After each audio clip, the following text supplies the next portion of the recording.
Welcome to Try to Thrive, the podcast where passion meets endurance and every finish line is just the beginning. We're here to inspire, challenge, and share our journey through swim, bike, run, and beyond.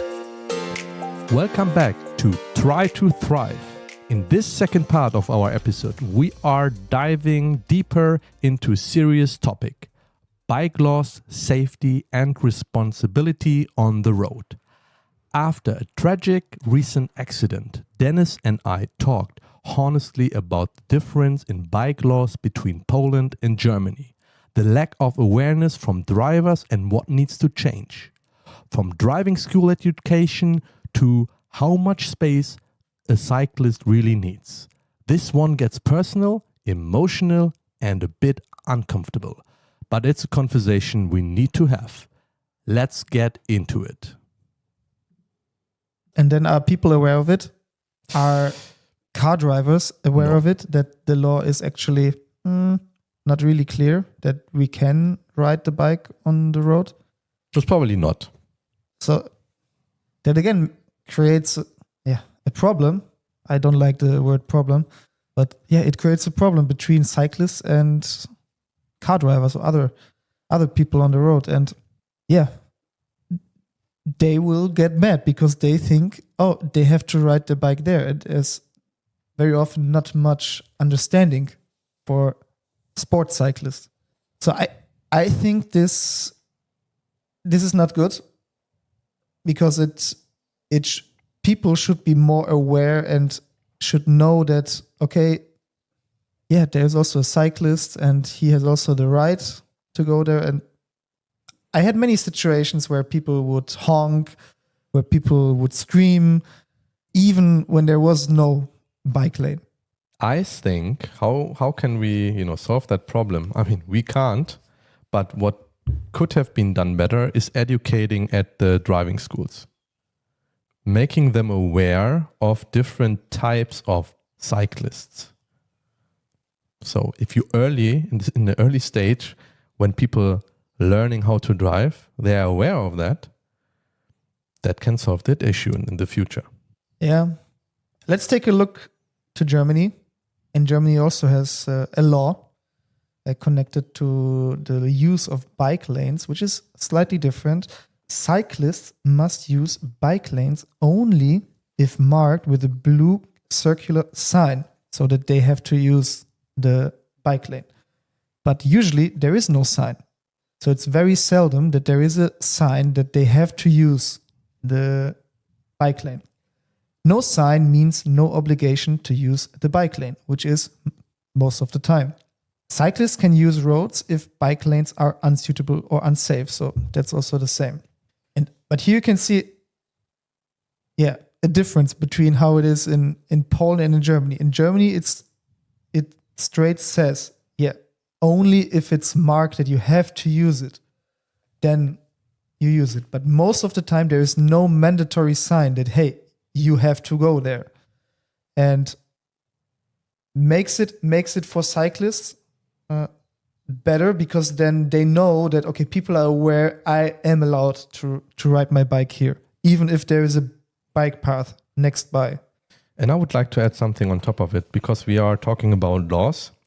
And I did also some research, and that's now very important. So in Germany, motorists are often held partially liable. So in other words, if I'm driving a car and I'm having an accident with the bike, then I am automatically liable for that, partially. It depends on the case. Why is that? I am stronger with the car. I can kill people with the car. And you are the stronger person, so you are automatically liable. I think that is good. So people need to be aware. People need to be aware. Yeah, I agree totally. Me as a cyclist, what is the worst thing I can do to you as a car driver? I ride slowly. You cannot overtake me. You can scratch my car. You lose some time, and perhaps if I make a mistake, I can scratch your car. Yeah. But you will be all right. I will be all right. You will be all right. Yes. You will be totally all right. And much likely even then I will hurt myself. Yeah. But if you're a car driver and you just bump into me, I can lose my life. Exactly. So, how does it look in Poland? In Poland, fault is assigned based on direct violation, no pre-assumption of driver liability. And I think that is... What does that mean? What does it mean for us? I think we can also use the example of the accident that happened just a few weeks ago with Maya Demska, who was riding on the road, and the car was overtaking her and then braking abruptly. And by Polish law, they will check, okay, every single detail of it and then come to a decision. If it would be by German law, you as the car driver would be at fault, at least partially. So if I know that in the law, if I hit someone because I was braking abruptly, then yeah, it can be that it's my fault. Then for sure, in a lot of cases, I will be more cautious. So that's why I think this law is good. Yeah. And I can give you an example that not only relates to cycling, that also relates to running, because obviously a car is much stronger. So I had an issue that clearly a car driver could see me approaching, going over the street, and he just was driving normally. Even he knows I will soon approach and go over the street. But I continued my way and he needed to brake and he started honking. And I knocked at his window and I told him, "What's your problem?" He said, "There is no zebra, so there is no official way for me to pass the street." And I told him, "You're right, but if you hit me, it's your fault. So be more carefully." Is there also a law in Germany that is on your side with this? Yes, it is. It's the same, right? It's the same, yeah. In France, it's a similar law because in France, usually everyone goes even by red light over the street. You've been in France? No, not yet. No, okay. I studied in France, and I came there as a German and a Pole. You don't cross the road as a pedestrian when there's a red light. French people. Why? Because actually they do it, and if someone hits you, even if they have green and you have a red light as a pedestrian, it's not your fault. So that's why everyone is doing it. Very interesting. That's when I became French. So there are differences in law. My advice, if you can go on the bike lane, go on the bike lane.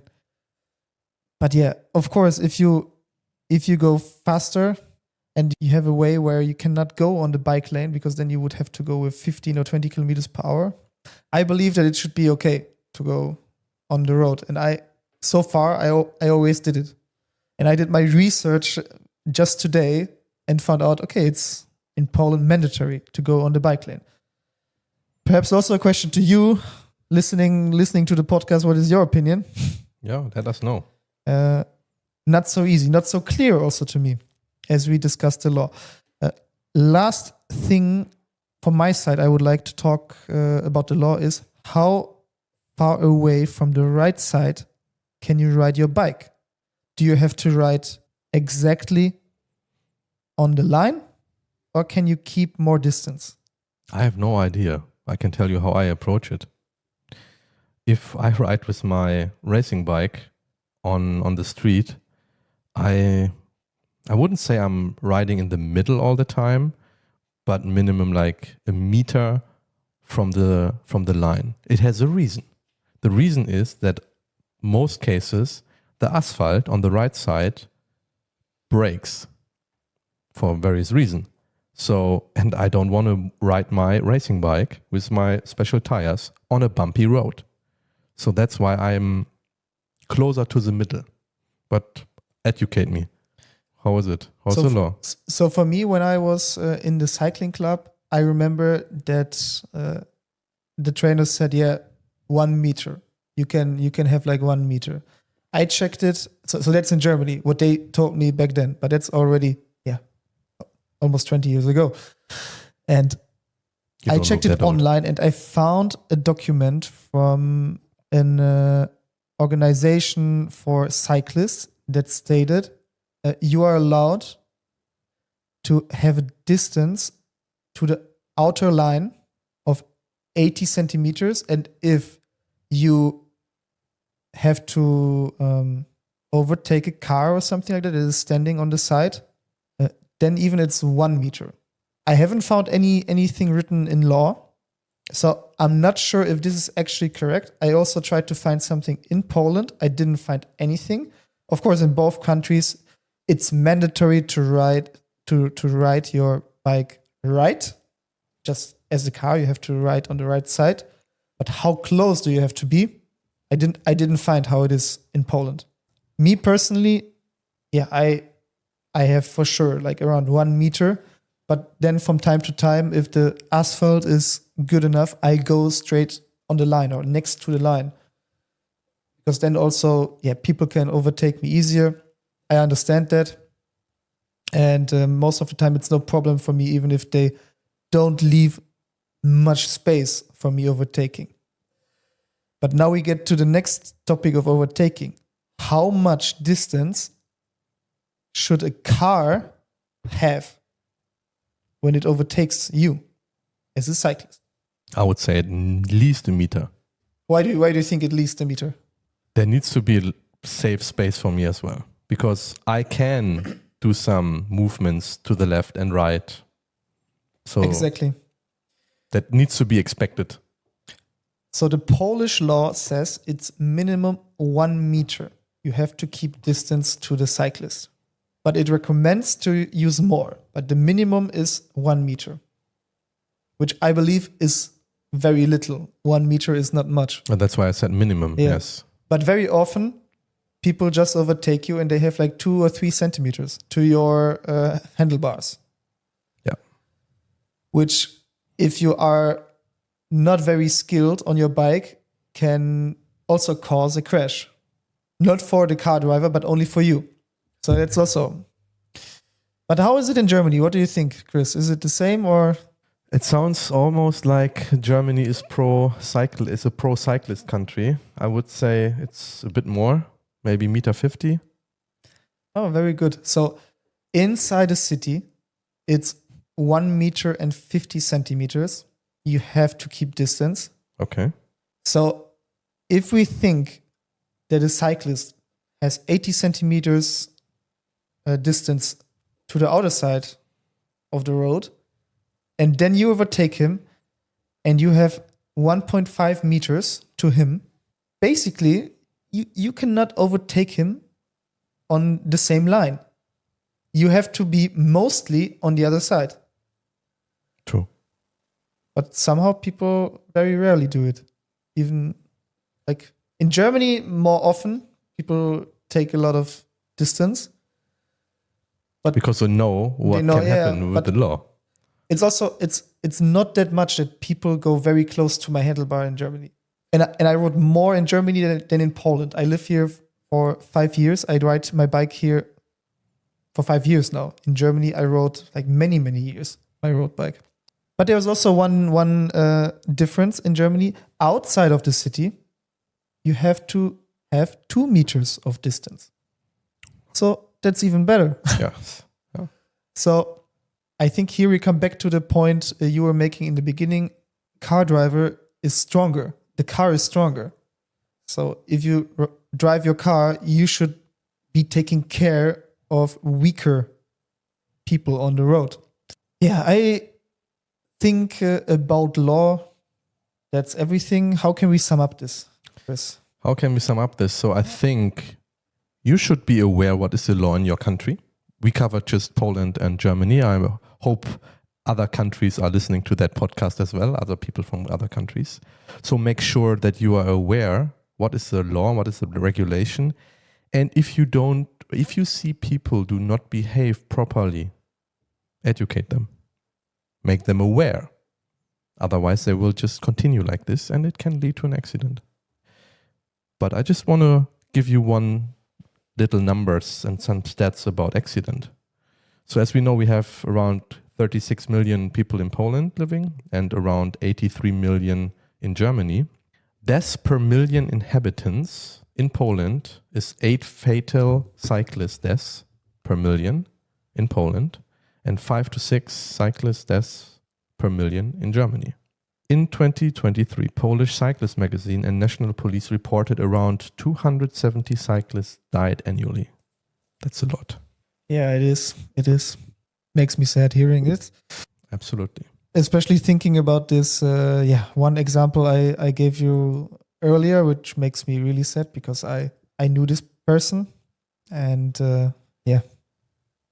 I wish we could live in a world where people would just take care of each other, especially when they know that there is someone weaker. And it's not so important maybe to be 1 minute quicker at home. Yeah, it's very important to be healthy at home. Yes. And this goes for both sides, cyclists and car drivers. So I would just love seeing that in our society we would have more respect for life. And I think like that we can go to the next topic, which Chris will be very happy about because he loves the gear. I'm Mr. Gadget. He's Mr. Gadget. Chris, I give the word to you. I go and take something from the fridge. And when you finish, you give me a sign. Let's go. All right. So talking about gear, how can we make our life easier in terms of safety on the road? I found out that there is some nice gear from Garmin, which has a sensor. And that sensor can be connected to your phone to show you actually how many cars are approaching you and at which speed. And that gives me a lot of safety in terms of how should I behave on the road. I don't need to look back anymore. I see, even I don't see, but I see, I know how many cars are approaching me.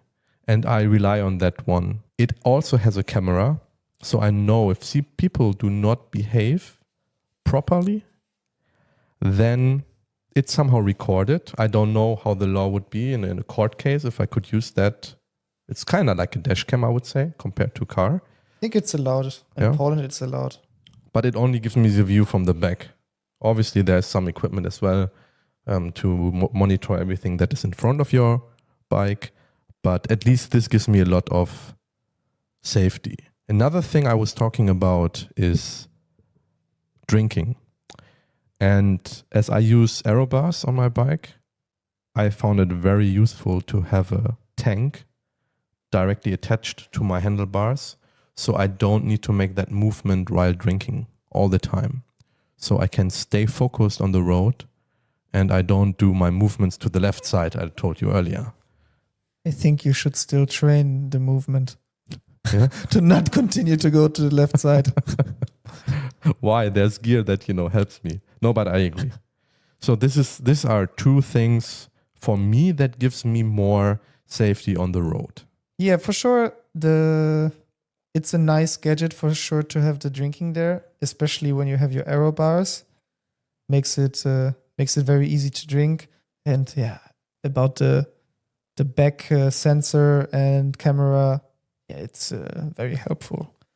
And I think I don't have it so far, but I will buy something like that for sure. And I want to add a camera in front as well. Just to have it in case I get like a dash cam so that it just records it. Because now after this accident we were talking about a minute ago, I just got aware of how many difficult situations people have on the road. And even I had, and perhaps I didn't even pay attention to it so much when people were honking, when people were screaming at me, because I was more or less ignoring it. And so yeah, I'm quite a little bit more afraid of having an accident now. So for sure, if someone has the opportunity to to get those things, I think it's very helpful. And yeah, of course, light when you go in the dark should be a must as well. You shouldn't go on the road if the visibility is not good enough. So even like during the day when there is like fog, yeah, you need a light. It's very dangerous if you don't have a light. And so light you should buy as well. Any other cool gadgets you think about? If you talk about cycling itself, I always have a tool bag with me. A tool bag that I can replace a flat tire for sure. So wherever I am, I can replace my tube. And whatever breaks on my bike, hopefully I can repair it as well. So these are things I always keep with me. But that's it, I would say, from tools that I'm carrying. Yeah, I also have it for my time trial bike. I have like a toolbox. For my road bike, I don't have it because I have tubeless tires. So even if I get a flat tire, I will be able to go home, much likely. Depends where you are. Yeah. And question: if you start with triathlon with cycling, do you need a pro bike? Do you need such a beautiful bike like you have? Most probably not. Not like this. Yeah, I agree. You can, if you start, just go with your usual bike. Even that is okay in the beginning. And then, if you trained with that, of course, you will not be able to go the same speed. Obviously. But you can train. You can, get used to this kind of stress for your body. And then we could talk about our last topic. Gains, yes. Because you have a bike, and even if it's not the best bike, you have a bike. And again, I'm today asking a lot of questions. Chris. Yes. How do we get the gains on the bike? Yeah, actually, not letting it stay here. So we need to ride it, yeah? So if you ask me about my riding training, what I do so far, I try to ride at least 3 times per week. Right now, because Krakow Ironman is coming up very soon, I try to ride that road only to get me also familiarizing with the speed I need to use at some parts, because it's very hilly. So that's what I'm training right now. It's 66 kilometers from here, from where I live. Obviously, the full route will be 90 kilometers, but something around that. And when you go 3 times per week, how do you train? Like how do you plan your trainings? Do you have like a certain power or a certain heart rate, or how do you organize and plan it? Actually, I just go with the flow, to be very honest. So far, So you go always full power, full throttle. Full power, but I remembered last time that we talked about something that I should take some power out when it comes to the end of my cycling. You remember the advice you gave me? Yeah, but I was talking about the triathlon itself. Yeah. Before you go running. Exactly. So that's what I do usually right now. So it's like a cool down you do now. Exactly. Okay, I do a good. cool down at the end. So just to get my head around that I accept the fact that I need to take some power out.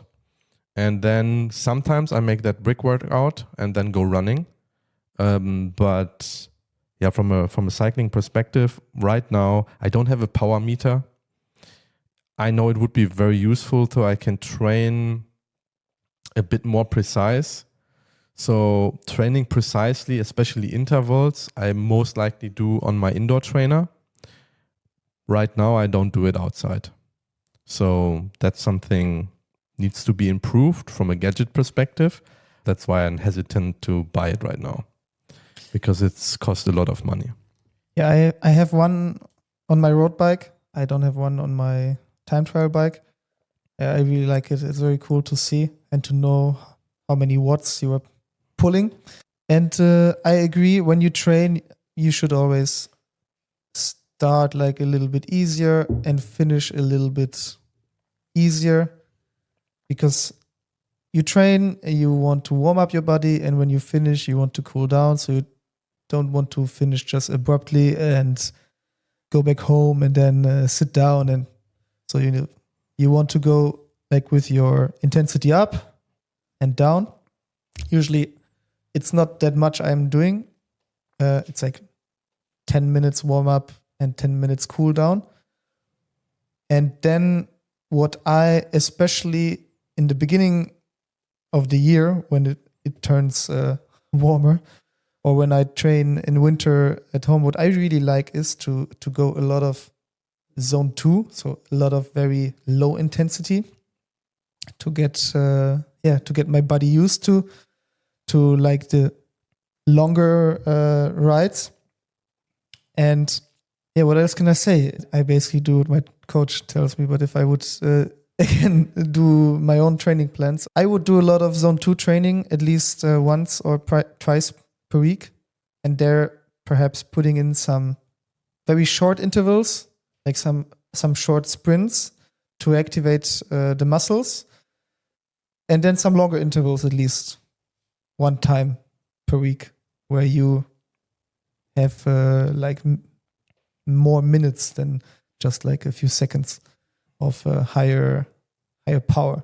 So how many intervals then, or how many trainings per week?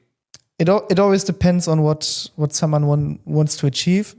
But I think if you are new to it and if you go twice, 3 times per week, and you also train running and swimming, then it's more than enough.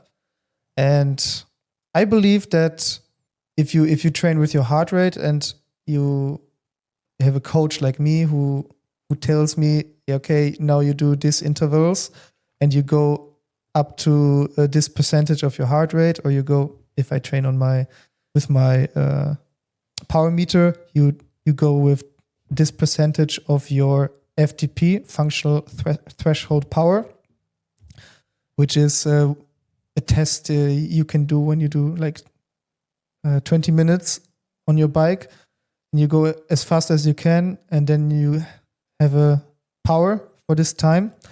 I think you multiply it by 0.95 if I'm correct, and then you have your functional threshold for 1 hour.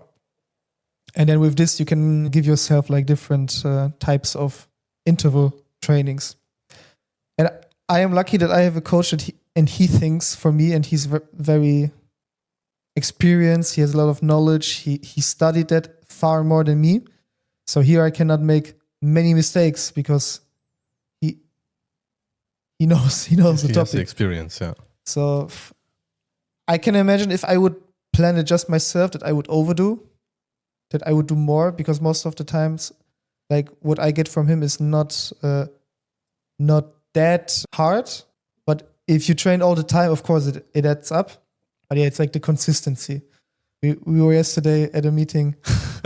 Consistency is key. Where we were talking about consistency, and yeah, I think that's all from my side. I think there was a lot today. There was a lot today. Oh, I liked it. There was a lot today. We especially wanted to talk about etiquette and law. That was very important for us, because I haven't looked into it much before, but I'm happy we talked about that. Chris, do you want to sum up our meeting? So be careful on the road. It is not always easy as a cyclist. Protect yourself. Make yourself aware what are the regulations, and keep always in mind that you are weaker than most probably other people attending the traffic on the road, so especially cars. And then you can enjoy it actually, right? Because that's what we want to do. We want to thrive in our life. We want to enjoy the sports. And even if you are a driver, I know myself, I'm very impatient. And I take that recent accident also into account when I'm driving just behind someone, even if I'm in a hurry, that I will respect it and I will be calmly overtaking with a lot of space. Yeah, that would be awesome. All right, that was it. Guys, if you liked it, hit the subscribe button. comment us about something you want to tell us, or we should talk about the next time. I like to talk with you a lot. And see you the next time. See you the next time. Thank you